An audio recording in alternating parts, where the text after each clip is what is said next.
इस वीडियो में हम लोग डिस्कस करने वाले हैं फैसाई रजिस्ट्रेशन प्रोसेस के बारे में। जी हाँ, देखिए 2024 के अंदर काफ़ी सारी चीज़ें यहाँ पे चेंज हो चुकी है। तो स्टेप बाय स्टेप क्या प्रोसीजर है, क्या क्या डॉक्यूमेंट्स रखने वाले हैं, कितने टाइप के फैसाई लाइसेंस होते हैं, क्या उसकी फीस लगती है, क्या कॉस्ट लगती है, पूरा लाइव प्रोसेस दिखाने वाला हूँ। तो प्लीज़ पूरा वीडियो यहाँ पे ज़रूर देखिएगा। साथ में बताना चाहूँगा, अगर आप एक प्रोफेशनल एक्सपर्ट के थ्रू बहुत ही अफोर्डेबल कॉस्ट के ऊपर अपना फैसाई का लाइसेंस या रजिस्ट्रेशन निकलवाना चाहते हैं तो मैंने लिंक आप लोगों को डिस्क्रिप्शन बॉक्स में दे रखी है। तो चलिए गाइस शुरू करते हैं। तो भाई सबसे पहले हम लोग बात करते हैं कि आखिर फैसाई होता है क्या है। तो इंडिया में अगर भाई कोई भी फूड रिलेटेड बिजनेस कहीं पे भी शुरू करना चाहता है तो उसको स्टार्टिंग से भाई फैसाई का रजिस्ट्रेशन सर्टिफिकेट लेना पड़ता है। ये एक 14 डिजिट का नंबर होता है। मैं आपको जैसे सैंपल दिखाना चाहूँगा, आप स्क्रीन के सामने दे सकते हैं। फैसाई का जो लाइसेंस, जो सर्टिफिकेट वगैरह भी वो कंप्लीटली डिजिटली यहाँ पे इशू होता है। यहाँ पे क्यूआर कोड होता है जिसके थ्रू कोई भी सर्टिफिकेट को यहाँ पे वेरीफाई कर सकता है। तो यहाँ पे किसी भी ऑफिसर के इससे सिग्नेचर वगैरह कुछ भी नहीं होते। ऊपर आपको नॉर्मली फर्म का नाम और एड्रेस और आपका फोटोग्राफ वगैरह दिख जाता है। नीचे आपकी जो है जहाँ तक वैलिडिटी होगी उस सर्टिफिकेट की, वो एक्सपायरी डेट वगैरह मेंशन होती है। प्लस अगर आप नीचे जाएंगे तो आप कौन कौन सी कैटेगरी के अंदर डील करते ये चीज़ें मेंशन होती है। और उसी के साथ में आपका ये सर्टिफिकेट होता है, नॉर्मली 4 पेजों का होता है, जो आपको अपनी दुकान के ऊपर, शॉप के ऊपर भी यहाँ पे हमेशा लगाना पड़ता है। तो जनरली आप किसी भी यहाँ पे खाने वाली दुकान पे जाते हैं तो आप देख सकते हैं कहीं पे भी अपनी नियर बाई आपको फैसाई का लाइसेंस यहाँ पे सर्टिफिकेट जो है यहाँ पे टंगा हुआ जरूर दिख जाएगा। अब बात करते हैं कि फैसाई लाइसेंस आखिर कितने टाइप के होते हैं। तो मेनली भाई ये 3 टाइप के होते हैं। एक होता है आपका बेसिक रजिस्ट्रेशन सर्टिफिकेट। तो अभी आपका नया स्टार्टअप है, नया बिजनेस शुरू कर रहे हो, आपका टर्नओवर जो है आपको लग रहा है 12 लाख के ऊपर नहीं जाएगा, तो आपको सिंपली बेसिक रजिस्ट्रेशन चाहिए होगा। अगर आपको लगता है कि 12 लाख से ऊपर जाएगा लेकिन 20 करोड़ के नीचे आपका टर्नओवर रहेगा तो उस केस में आपको स्टेट लाइसेंस चाहिए होगा, और 20 करोड़ के अबव आपको सेंट्रल लाइसेंस चाहिए होगा। साथ में अगर आपकी बहुत सारे रेस्टोरेंट है, काफ़ी जगह पे रेस्टोरेंट है अक्रॉस द इंडिया, तो उस केस में तो आपको सेंट्रल लाइसेंस लेना ही पड़ेगा। साथ में कुछ बिजनेस ऐसे होते हैं जहाँ पे टर्नओवर की लिमिट नहीं होती है, आपकी वहाँ पे जो है डिफरेंट रिक्वायरमेंट्स होती है। जैसे एग्जांपल दूं, जैसे मान लो मीट प्रोसेसिंग का बिजनेस है, ठीक है, तो वहाँ पे इन्होंने ये दिया हुआ है कि कितनी क्वांटिटी भाई आप प्रोसेस वगैरह कर रहे हो, 500 किलो से लेकर 150 MT तक हो गया। इसी तरह जैसे कि डेयरी फार्म वगैरह हो गए, और उसके अलावा जितने भी अदर जो डिफरेंट टाइप वाले बिजनेस है, तो इन्होंने पूरी ना एक लिस्ट बना के दे रखी है। तो उसके अंदर उन्होंने बाकायदा बता रखा है कि भाई इस वाली कैटेगरी में ये वाला जो है स्टेट का लगेगा, इस वाली कैटेगरी में सेंट्रल का लगेगा, और इस वाली कैटेगरी के अंदर यहाँ पे रजिस्ट्रेशन सर्टिफिकेट लगेगा। तो ये लिंक भी मैं आपको डिस्क्रिप्शन बॉक्स में प्रोवाइड कर दूंगा। अगर मैं डॉक्यूमेंट्स की यहाँ पे बात करूँ तो यहाँ पे नॉर्मल से डॉक्यूमेंट्स आपको चाहिए होते हैं। आपको अगर आप एज ए इंडिविजुअल या प्रोप्राइटर अप्लाई कर रहे हैं तो आपको अपना जो है पासपोर्ट साइज फोटोग्राफ हो गया, पैन कार्ड हो गया, आधार कार्ड हो गया। अगर आपके बिजनेस का जो एड्रेस है वो अपार्ट फ्रॉम द आधार है तो उस केस में आपको प्रूफ लगाना पड़ेगा, जैसे इलेक्ट्रिसिटी बिल की कॉपी हो गई और साथ में एनओसी हो गई। रेंट के ऊपर है तो आप रेंट एग्रीमेंट भी लगा सकते हैं। इसके अलावा कुछ ऐसे बिजनेस होते हैं जहाँ पे आपको एडिशनल डॉक्यूमेंट भी लगाने पड़ते हैं, जैसे कि मान लो फायर वालों की एनओसी वगैरह हो गई, कोई नो ऑब्जेक्शन सर्टिफिकेट वगैरह हो गया, तो ये एडिशनल डॉक्यूमेंट रिक्वायरमेंट होते हैं। बाकी बेसिक डॉक्यूमेंट्स के साथ में भी आप प्रोसेस कर सकते हो। अब भाई अगर मैं फीस की यहाँ पे बात करूँ तो 2 टाइप की भाई इसमें फीस आपकी लग सकती है। एक आपकी गवर्नमेंट फीस हो गई जो कि डिपेंड करती है टाइप ऑफ लाइसेंस के ऊपर। तो अगर आप बेसिक वाला लाइसेंस अप्लाई करना चाहते हो तो 100 रुपये पर ईयर की फीस यहाँ पे स्टार्ट हो जाती है। आप नॉर्मली 5 साल के लिए यहाँ पे आराम से अप्लाई कर सकते हो।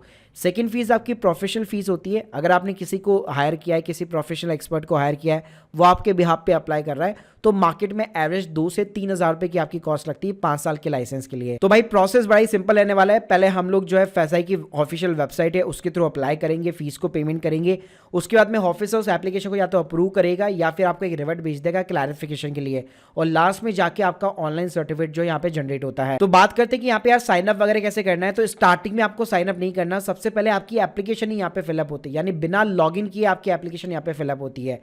तो यहाँ पे जैसे आप फ्रंट वेबसाइट के ऊपर ही देख सकते हैं, होम पेज के ऊपर ही आपको अप्लाई न्यू लाइसेंस / रजिस्ट्रेशन का ऑप्शन मिल जाएगा। इसके ऊपर आपको क्लिक करना है। अब यहाँ पे नॉर्मली आपको 4 ऑप्शन दिखाने वाला है, जर्नल, रेलवे स्टेशन, एयरपोर्ट और सीजनल और टेम्परेरी फूड स्टॉल्स इन इवेंट्स हो गया। तो देखिए रेलवे स्टेशन के ऊपर अगर आपका कियोस्क वगैरह है या एयरपोर्ट के ऊपर है तो उसके लिए अलग से कैटेगरी बना रखी है, और किसी टेम्परेरी कोई मान लीजिए एग्जीबिशन हो रही है वहाँ पे आप अपना फूड स्टॉल वगैरह लगा रहे हैं तो उसके लिए अलग कैटेगरी दे रखी है। बाकी 99% केस में आपको जनरल वाले के ऊपर ही यहाँ पे क्लिक करना है। अब आप देखेंगे तो आपसे यहाँ पे स्टेट पूछा जाएगा कि किस स्टेट के अंदर आप अप्लाई करना चाहते हैं। एग्जाम्पल के लिए जैसे मान लीजिए मैं राजस्थान में अप्लाई करना चाहता हूँ। अब यहाँ पे देखेंगे, यहाँ पे आपको काइंड ऑफ द बिजनेस जो है सेलेक्ट करना पड़ेगा। आप मल्टीपल सेक्शन भी यहाँ पे हर ग्रुप से कर सकते हैं। जैसे मान लीजिए अगर आपका मैन्युफैक्चरिंग का बिजनेस है किसी चीज़ का, तो जैसे आप मैन्युफैक्चरिंग के ऊपर क्लिक करेंगे तो आप देख सकते हैं यहाँ पे आपका डेयरी यूनिट्स आ गया, वेजिटेबल ऑयल्स आ गया, मीट प्रोसेसिंग यूनिट्स आ गए, फिश रिलेटेड प्रोडक्ट्स आ गए, प्रॉपर्टी आ गया, जनरल मैन्युफैक्चरिंग आ गया। अब इसमें बहुत सारी कैटेगरीज है। तो नॉर्मली जो है 70 to 80% जो चीज़ें अगर यहाँ पे मेंशन नहीं है तो नॉर्मली वो जनरल मैन्युफैक्चरिंग के अंदर कवर हो जाती है। और अच्छी बात क्या है, यहाँ पे जैसे आप क्लिक करेंगे ना तो ये आपको बाकायदा ये भी बताता है कि आपका टर्नओवर, जैसे स्टार्टिंग में हम लोगों ने डिस्कस किया था कि 12 लाख से कम है तो आपको बेसिक लाइसेंस चाहिए, ठीक है, तो वो चीज़ें भी यहाँ पे कैटेगरी आपकी बाकायदा मेंशन होगी। इसी तरह मान लो आपका रिटेल का यहाँ पे कोई काम है, ठीक है, तो आपको ट्रेड और रिटेल वाली कैटेगरी के अंदर जाना है। यहाँ पे आपको होलसेल की कैटेगरी मिल जाएगी, रिटेलर्स की कैटेगरी मिल जाएगी, और जो टर्नओवर की लिमिट हम लोगों ने डिस्कस की थी वो सारे यहाँ पे आपको ऑप्शन देखने को मिल जाएंगे। इसी तरह से मान लीजिए आपका कोई फूड ट्रक से रिलेटेड, यहाँ पे अगर आप कोई स्टार्टअप कर रहे हैं, फूड सर्विस का यहाँ पे आपका अपना बिजनेस है, कोई हॉकर है, ठीक है, कोई रेस्टोरेंट वगैरह है, या कोई क्लब है, कैंटीन है, होटल है, तो ये कैटेगरीज भी आपको फूड सर्विस वाली कैटेगरी के अंदर मिल जाएगी। और सबके अंदर आपको वही कैटेगरी मिलेगी जो हम लोगों ने यहाँ पे स्टार्टिंग में वीडियो के अंदर बात की थी कि कई जगह आपको टर्नओवर की लिमिट मिल सकती है, कई जगह आपको कुछ और लिमिट मिल सकती है, जिसके ऊपर सिस्टम अपने आप ही बता देता है कि आपको किस टाइप का लाइसेंस चाहिए। तो एग्जाम्पल के लिए जैसे कि मैं यहाँ पे ट्रेड वाली जो है कैटेगरी सेलेक्ट कर लेता हूँ और एज ए रिटेलर यहाँ पे मैं जो है रजिस्टर करने वाला हूँ, और मेरा टर्नओवर जो है 12 लाख के नीचे रहने वाला है। तो यहाँ पे मुझे यहाँ पे जो है मैंने अपना कैटेगरी बेसिकली यहाँ पे सेलेक्ट कर लिया है। कैटेगरी सेलेक्ट करने के बाद में नीचे जो है आपको यहाँ पे प्रोसीड बटन पे क्लिक करना है। यहाँ पे एक और चीज़ बताना चाहूँगा, आप चाहो तो मल्टीपल कैटेगरी भी सेलेक्ट कर सकते हो। जैसे मैंने रिटेलर सेलेक्ट कर रखा है, मैं चाहता हूँ कि मैं इसको भी सेलेक्ट कर लूँ, तो वो चीज़ भी आप डेफिनेटली कर सकते हो। तो सेलेक्ट करने के बाद में भाई आपको प्रोसीड बटन के ऊपर क्लिक करना है, तो ये आपको काइंड ऑफ बिजनेस बता देगा। ट्रेड रिटेल के अंदर रिटेल आपकी कैटेगरी है, और लाइसेंस कैटेगरी आप देख सकते हो रजिस्ट्रेशन है, क्योंकि अगर 12 लाख के अबव होता तो वो स्टेट लाइसेंस के अंदर चल जाता। तो ये सिस्टम अपने आप ही जो है आपकी कैटेगरी भी जो डिफाइन कर देगा, जो भी आप कैटेगरी सेलेक्ट करोगे उसके अकॉर्डिंग। आप कुछ नहीं करना है, यहाँ पे आप देख सकते हैं you are eligible for the registration, click here to proceed, आपको प्रोसीड करना है। तो भाई सबसे पहले ये पूछेगा नेम ऑफ द एप्लीकेंट या फिर कंपनी। तो एज ए इंडिविजुअल अगर आप अप्लाई कर रहे हो और प्रोप्राइटरशिप फर्म है आपकी, तो प्रोप्राइटरशिप फर्म का जो नेम होगा, आपका ट्रेड नेम जो होगा, जिसके नेम पे आप जीएसटी भी अप्लाई करने वाले हो या करंट अकाउंट आपका खुला हुआ है, वो नेम यहाँ पे आपको इंसर्ट करना है। इसके बाद में नीचे जो है आपको डेजिग्नेशन बता देगा कि आप इंडिविजुअल है, कि अगर मान लीजिए पार्टनरशिप फर्म है तो आप पार्टनर हो चुके हैं, अगर आप प्रोप्राइटरशिप अप्लाई करें तो एज ए प्रोप्राइटर हो चुके हैं, या कोई आप प्राइवेट कंपनी के लिए अप्लाई करें तो एज ए आप डायरेक्टर अप्लाई कर सकते हैं। फिर नीचे आप जाएंगे तो आपको एड्रेस ऑफ द प्रीमाइस पूछेगा, जहाँ से आप अपना बिजनेस रन कर रहे हैं। ध्यान रखिएगा ये आपका पर्सनल एड्रेस नहीं है, ये बिजनेस का आपका एड्रेस होना चाहिए। तो यहाँ पे आपको कंप्लीट एड्रेस डालना है, अपना स्टेट सेलेक्ट करना है, डिस्ट्रिक्ट हो गया, सब डिवीजन हो गया, विलेज हो गया, पिन कोड, लैंडमार्क, ये नॉर्मल सी चीज़ें आपको इंसर्ट करनी है। उसके बाद में यहाँ पे आपका पैन नंबर भी पूछेगा, जो कि एक ऑप्शनल थिंग है। अगर आप अपना डालना चाहते हैं पैन नंबर, तो अपना पैन नंबर वगैरह भी यहाँ पे आप अपना जो है इंसर्ट वगैरह कर सकते हो।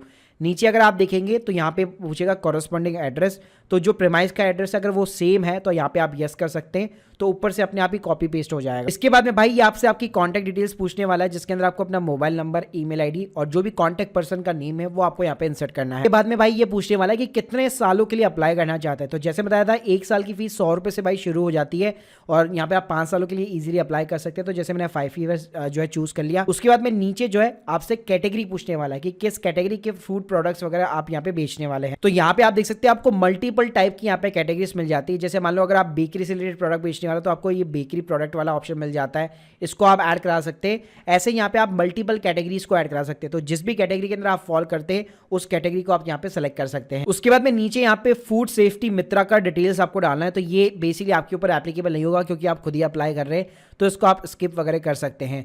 नीचे आप देखेंगे तो यहाँ पे आपसे अदर डिटेल्स पूछेगा कि कब से आपका बिजनेस जो है यहाँ पे शुरू होने वाला है। तो इसके अंदर आप कोई भी जो है यहाँ पे डेट्स वगैरह सेलेक्ट कर सकते हैं, करंट डेट वगैरह भी चल जाएगी। साथ में अगर मान लीजिए कोई फ्यूचर की डेट भी यहाँ पे सेलेक्ट करना चाहते हैं तो आप वो भी डेफिनेटली कर सकते हैं। इसके अलावा यहाँ पे वाटर सप्लाई का सोर्स पूछेगा कि अगर आप कोई ऐसा बिजनेस चला रहे हैं जहाँ पे पानी काम में आता है, तो वो पब्लिक आता है या फिर प्राइवेट आपका है, तो वो आपको सेलेक्ट करना है। इसके अलावा भाई नीचे पूछेगा कि आप जो इलेक्ट्रिसिटी यूज ले रहे हैं अपने फूड प्रोडक्ट्स को मैन्युफैक्चर वगैरह करने के लिए, या फिर जो भी आप ट्रेड वगैरह कर रहे हैं, तो वहाँ पे आपका कितना सैंक्शन जो है लोड हो रखा है। तो आपको ये इलेक्ट्रिसिटी लोड वगैरह भी यहाँ पे बताना पड़ेगा कि कितने किलोवाट का, मतलब किलोवाट में आपको सिंपली तरीके से यहाँ पे बताना पड़ता है। और मान लीजिए अगर इलेक्ट्रिक पावर यूज में ऐसा कुछ नहीं आ रहा, कोई मशीनरी वगैरह नहीं लगी हुई, तो आप इसको सिंपली तरीके से नो भी कर सकते हो। इसके बाद में आपको सेव और नेक्स्ट बटन के ऊपर क्लिक करना है। ये आपका एप्लीकेशन प्रोडक्ट दिखा देगा एक तरह से। आपको प्रोसीड बटन के ऊपर क्लिक करना है। अब देखेंगे, अब ये आपसे साइन अप कराने वाला है। जी हाँ, यानी पहले हम लोगों ने एप्लीकेशन फिलअप की, अब हमें यहाँ पे साइन अप करना है। तो साइन अप करने में सबसे पहले आपको प्राइमरी कॉन्टैक्ट डिटेल्स डालनी है, जिसके अंदर आपको अपना ईमेल आईडी, मोबाइल नंबर डालना है, प्लस ये नंबर किससे बिलोंग करता है वो आपको यहाँ पे सेलेक्ट करना है। सेकेंडरी कॉन्टैक्ट डिटेल्स भी आप यहाँ पे डाल सकते हैं, और आपको यहाँ पे एक लॉगिन क्रेडेंशियल जो है क्रिएट करना पड़ेगा। लॉगिन आईडी में देखेंगे ऑटोमेटिकली एक आपकी लॉगिन आईडी यहाँ पे जनरेट हो जाती है, जिसको आप कहीं पे भी एज ए रेफरेंस रख सकते हैं, क्योंकि सर्टिफिकेट भी आपको इसी लॉगिन आईडी को लॉगिन करके यहाँ पे जो है डाउनलोड करना पड़ेगा। पासवर्ड की बात करो तो आप अपने मनपसंद का कोई भी पासवर्ड सेट कर लीजिए और कैप्चा कोड डाल करके आप सिंपली यहाँ पे सबमिट कर सकते हैं। तो भाई जैसे यहाँ पे आप साइन अप करेंगे तो आप देख सकते हैं यूजर साइन अप सक्सेसफुली का यहाँ पे आपको मैसेज देखने को मिल जाता है और जो लॉगिन आईडी थी उसी के थ्रू आपको यहाँ पे बेसिकली जो है लॉगिन करना है। अब नेक्स्ट स्टेप में भाई आपको डॉक्यूमेंट्स यहाँ पे अपलोड कराने पड़ेंगे। तो स्टार्टिंग ऑफ द वीडियो मैंने आपको बताया था कि आपका पासपोर्ट साइज फोटोग्राफ यहाँ पे लगने वाला है, तो उस फोटो को आप यहाँ पे अपलोड करा सकते हैं। कोई भी फॉर्मेट हो सकता है, आपका जेपीजी हो सकता है या पीडीएफ फाइल के अंदर भी आप उसको अपलोड करा सकते हैं, लेकिन मैक्सिमम साइज जो है 5 MB से नीचे होनी चाहिए। तो फोटो यहाँ पे आपको अपलोड कराना है। आइडेंटिटी प्रूफ के अंदर बेस्ट रहेगा कि आप अपना आधार कार्ड यहाँ पे अपलोड करा सकते हैं। इसके अलावा भाई यहाँ पे एक अदर डॉक्यूमेंट का भी ऑप्शन दिया गया है और इसको ध्यान से समझिएगा। अगर आपका जो एड्रेस है जो आपने एप्लीकेशन में डाला हुआ है वो मान लीजिए आधार कार्ड के अंदर वो एड्रेस मैच नहीं होता या उससे मतलब जहाँ पे आप बिजनेस शुरू कर रहे हो वो अलग एड्रेस है, आपका पर्सनल एड्रेस अलग है, तो उस केस में आपको इलेक्ट्रिसिटी बिल की कॉपी हो गई और उसके साथ में एक नो ऑब्जेक्शन सर्टिफिकेट जो है स्टैम्प पेपर के ऊपर बाकायदा जो है प्रिंट वगैरह करवा के यहाँ पे अपलोड करवा सकते हैं। तो स्टैम्प पेपर कितने का होना चाहिए ये यार डिपेंड करता है स्टेट टू स्टेट। नॉर्मली आप गूगल करेंगे NOC for the any kind of the licence of the registration, क्योंकि GST में भी वो काम में आती है, फूड लाइसेंस में भी काम में आ जाती है। तो इस टाइप की NOC जो है रेंट एग्रीमेंट या फिर आपका इलेक्ट्रिसिटी बिल कॉपी हो गया, इस टाइप के डॉक्यूमेंट यहाँ पे आपको as a address proof basically upload करने पड़ते हैं। तो भाई ये चीजें करने के बाद में आप नीचे देखेंगे तो यहाँ पे टोटल अमाउंट आपका आ जाएगा। अगर आप 1 साल के लिए अप्लाई कर रहे हैं तो ये 100 रुपीज लेने वाला है। 5 साल के लिए अप्लाई कर रहे हैं तो ऑब्वियसली बात है 500 रुपीज का यहाँ पे आपको ऑनलाइन पेमेंट करना पड़ेगा। तो नीचे आपको पे का बटन सिंपली तरीके से दिख जाता है। तो भाई ये सिंपली तरीके से रेजर पे के ऊपर रीडायरेक्ट कर देता है, वहां पे पेमेंट करो। तो इस टाइप का एप्लीकेशन जो रिसिप्ट है वो आपको स्क्रीन के सामने दिखाई देगा।